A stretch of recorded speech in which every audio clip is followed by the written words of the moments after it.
13 June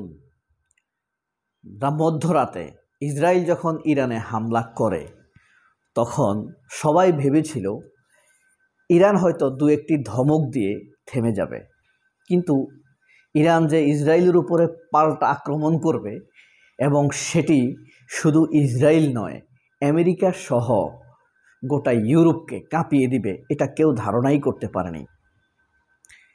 সেই সাফল্যের হাততালি পাচ্ছে এখন ইরান এবং 7 দিন পর এটি প্রায় স্পষ্ট বোঝা যাচ্ছে ইসরায়েল প্রায় গাজার মতো ধ্বংসস্তূপে পরিণত হয়েছে।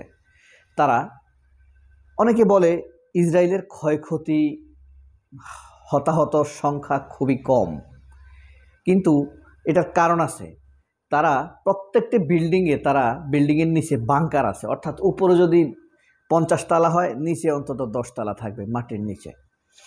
সেই বাংকার স্টোরেজে বাংকার ফ্লোরগুলোতে তারা আশ্রয় নেয়, এই কারণে তাদের হতাহতের সংখ্যা কম।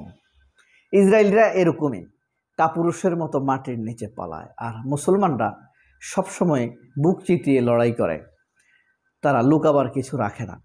তবে ইরান ইসরায়েল যেই ঘটনা ঘটছে, যে যুদ্ধ হয়েছে, সেটি কিন্তু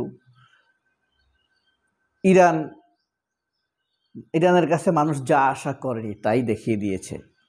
তবে আমাদের আলোচনার বিষয় এটি নয়। আমাদের আলোচনার বিষয় হলো ইরান ইসরায়েল যুদ্ধে